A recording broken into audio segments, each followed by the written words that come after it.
नमस्कार, world news में आपका स्वागत है। तो अमेरिका के राष्ट्रपति डोनाल्ड ट्रंप के बयानों और फैसलों ने पूरी दुनिया में तहलका मचा दिया है। ट्रंप जिस तरह से हर क्षेत्र में अमेरिका के कब्जे की बात कर रहे हैं, उस पर अब तीखी प्रतिक्रियाएं सामने आने लगी हैं। डेनमार्क से लेकर चीन तक ने अमेरिका को चेतावनी दे दी है। ऐसे में ट्रंप भी अब अपने फैसले को लेकर बैकफुट पर दिखाई दे रहे हैं, लेकिन इजरायल और गजा को लेकर उनके रुख ने पूरी दुनिया में चिंता की लहर पैदा कर दी है। तो क्या ट्रंप के फैसलों से दुनिया में होगी तबाही? इस पर हम करेंगे विस्तार से चर्चा, लेकिन आइए जरा उन खबरों को भी देख लें जिन पर आगे होगी बात। हसीना की पार्टी नहीं लड़ पाएगी चुनाव, यूनुस के फैसलों से बांग्लादेश हिंदुस्तान में बढ़ा तनाव। पाकिस्तान को हिंदुस्तान से पेजर अटैक का डर, किया बड़ा फैसला। और चलते चलते में देखेंगे ऐसा देश जो कमजोर तो है लेकिन कभी गुलाम नहीं हुआ। तो अमेरिका में राष्ट्रपति का कार्यभार संभालते ही डोनाल्ड ट्रंप ने एक के बाद एक बड़े फैसले किए। प्रमुख रूप से उन सभी मुद्दों पर उन्होंने त्वरित एक्शन लिया है जिनका जिक्र वो चुनाव के दौर से ही करते आए हैं। लेकिन अब उनके एक्शन पर देश दुनिया से प्रतिक्रियाएं भी आनी शुरू हो गई है। ट्रंप ने शपथ ग्रहण के दौरान ग्रीनलैंड को अमेरिका का हिस्सा बनाने की अपनी बात दोहराई थी। और अब खबर यह आ रही है कि इसी सिलसिले में उन्होंने डेनमार्क के पीएम को फोन भी किया, लेकिन दोनों नेताओं के बीच तीखी नोकझोंक हो गई। एक रिपोर्ट में दावा किया गया है कि ट्रंप ने डेनमार्क के प्रधानमंत्री मेटे फ्रेडरिक्सन के साथ फोन पर तीखी बातचीत में इस बात पर जोर दिया कि वो ग्रीनलैंड पर अधिकार करने के अपने दृढ़ संकल्प को लेकर बहुत गंभीर है, जिस पर फ्रेडरिक्सन ने तीखे स्वर में कहा कि ग्रीनलैंड बिक्री के लिए नहीं है। तो मेक्सिको ने अमेरिकी सैन्य विमान को देश में उतरने की इजाजत ही नहीं दी।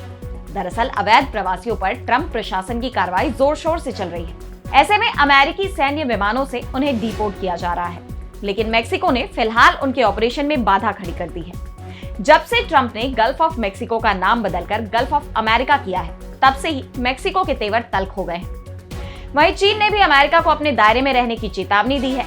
दावा किया जा रहा है कि ट्रंप के रवैये को देखते हुए चीन डर गया है कि कहीं वो वन चीन पॉलिसी, ताइवान पर चीन के अधिकार जमाने से लेकर पनामा नहर के कंट्रोल तक चीन विरोधी रुख न अपना ले। ऐसे में चीन के विदेश मंत्री वांग यी ने खुद ही अपने अमेरिकी समकक्ष को फोन लगाकर काफी देर तक बातचीत की। उन्होंने मार्को रूबियो को दायरे में रहकर काम करने की चेतावनी भी दी, जिसके बाद दोनों देशों के रिश्तों को लेकर सवाल उठने लगे हैं। इस बीच WHO यानी विश्व स्वास्थ्य संगठन को लेकर ट्रंप अपने फैसले से पीछे हटते दिखाई दे रहे हैं।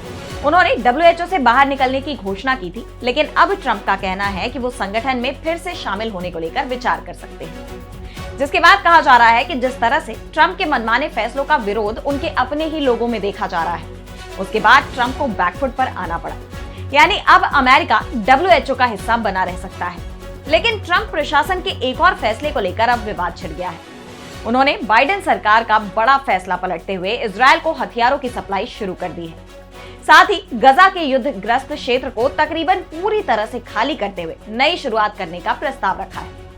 अमेरिका ने जॉर्डन और मिस्र से अपील की है कि वो ज्यादा से ज्यादा फिलिस्तीनी शरणार्थियों को अपने देश में जगह दें। हालांकि ट्रंप का कहना है कि युद्धग्रस्त क्षेत्र को साफ करने और एक नई शुरुआत करने के लिए ये कदम काफी जरूरी है।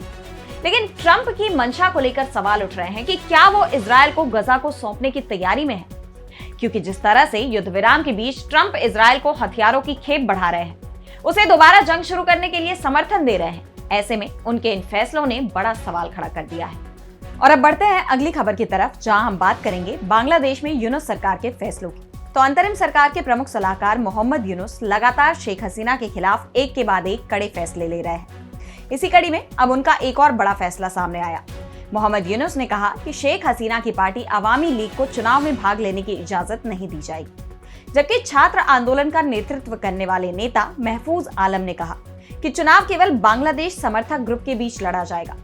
उन्होंने कहा कि केवल पूर्व प्रधानमंत्री खालिदा जिया की बांग्लादेश नेशनलिस्ट पार्टी BNP, जमाते इस्लाम और अन्य बांग्लादेश समर्थक समूह ही देश में अपनी राजनीति जारी रखेंगे। इनमें से कोई भी निष्पक्ष चुनावी प्रक्रिया के माध्यम से भविष्य का शासन स्थापित करेगा। ऐसे में शेख हसीना की मुश्किलें बढ़ती दिखाई दे रही हैं। यूनुस सरकार उनकी राजनीति में वापसी, सत्ता में वापसी पर रोक लगाने की कोशिश में जुटी हुई है, लेकिन इसे लेकर सरकार में ही सहमति दिखाई नहीं दे रही। इससे पहले BNP ने कहा था कि वो किसी भी राजनीतिक दल पर प्रतिबंध लगाने के खिलाफ है, जो साफ तौर पर राजनीतिक क्षेत्र में प्रतिद्वंदी अवामी लीग के अस्तित्व के लिए अपना समर्थन दे रहा है। यानी चुनाव कराने की अवधि से लेकर चुनाव में राजनीतिक दलों की सहभागिता तक यूनुस सरकार और BNP में खींचतान मची हुई है। इस बीच हिंदुस्तान और बांग्लादेश में दूरियां बढ़ती नजर आ रही हैं। शेख हसीना को लेकर दोनों देशों में टकराव की स्थिति पैदा हो गई है। यहां तक कि बॉर्डर पर भी सैन्य गतिविधियां बढ़ने लगी हैं। हाल ही में यह खुलासा सामने आया था कि हिंदुस्तान से लगी सीमा पर बांग्लादेश गुपचुप तरीके से बंकर बना रहा है और अब हिंदुस्तान की बॉर्डर सिक्योरिटी फोर्स बीएसएफ ने उनकी साजिश तहस नहस कर दी है।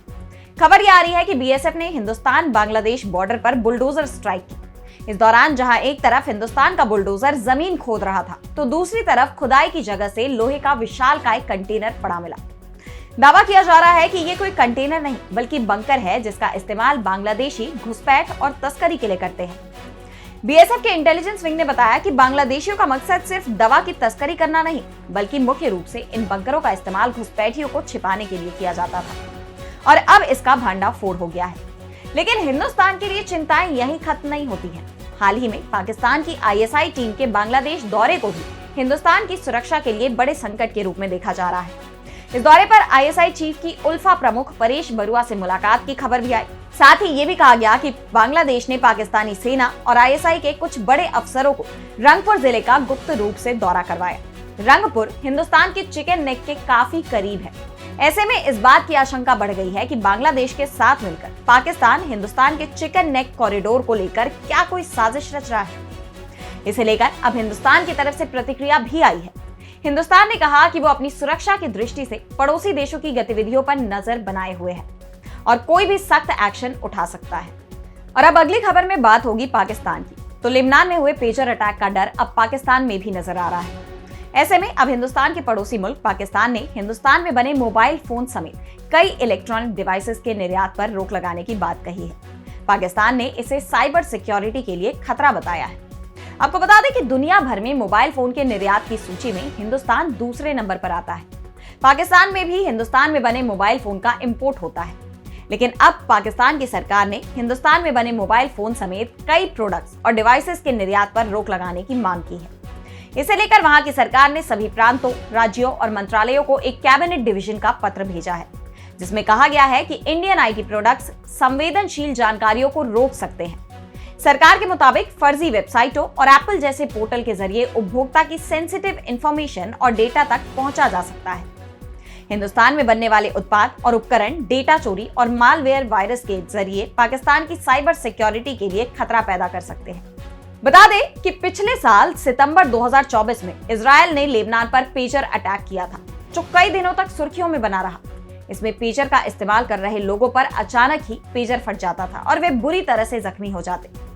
मोबाइल फोन की तरह ही मैसेजिंग के लिए इस्तेमाल होने वाला ये डिवाइस हिजबुल्लाह भी इस्तेमाल कर रहा था।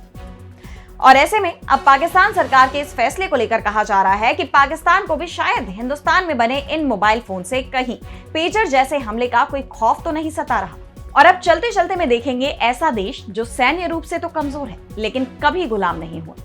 दुनिया के कई देश हैं जिन पर ताकतवर शासकों और देशों ने हमला किया और उन पर राज किया। कुछ देशों ने तो सदियों तक गुलामी सही है। इसमें एक नाम हिंदुस्तान का भी है। हिंदुस्तान पर 200 सालों तक अंग्रेजों ने राज किया। लेकिन हिंदुस्तान का ही एक पड़ोसी देश नेपाल ऐसा देश है जो कभी गुलाम नहीं हुआ। इसलिए नेपाल स्वतंत्रता दिवस ही नहीं मनाता। नेपाल की गिनती भले ही छोटे और कमजोर देशों में होती है, यहाँ की सेना भी छोटी है, लेकिन इसके बाद भी नेपाल कभी गुलाम नहीं हुआ। ऐसा नहीं है कि नेपाल पर कभी हमले नहीं हुए या राजाओं ने उसे हथियाने की कोशिश ही नहीं की हो। बाकी देशों की तरह अंग्रेजों ने भी नेपाल को गुलाम बनाने और उस पर राज करने की कोशिश की थी। कई शासकों ने भी इस पर हमले किए।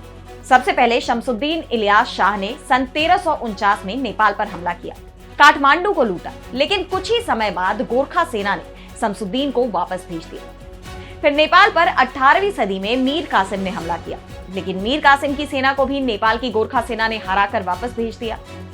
जब अंग्रेजों ने नेपाल पर राज करने की कोशिश की तो भयंकर युद्ध भी हुआ, लेकिन अंग्रेज और गोरखाओं के बीच युद्ध का परिणाम नहीं निकला। इसके बाद दोनों देशों के बीच एक समझौता हुआ जिसे सुगौली की संधि कहा जाता है। इसके बाद गोरखाओं ने अंग्रेजों को कुमाऊं और गढ़वाल क्षेत्र सौंप दिया और अंग्रेजों ने नेपाल पर दोबारा हमला नहीं करने का वचन दिया। इस तरह से नेपाल कभी गुलाम ही नहीं हुआ और जाहिर है कि जब नेपाल गुलाम ही नहीं हुआ तो वो स्वतंत्रता दिवस भी नहीं मनाता है। तो आज इस वर्ल्ड बुलेटिन में इतना ही। देश दुनिया की तमाम बड़ी खबरों के लिए बने रहिए डीवी लाइव के साथ और मुझे दीजिए इजाजत। नमस्कार।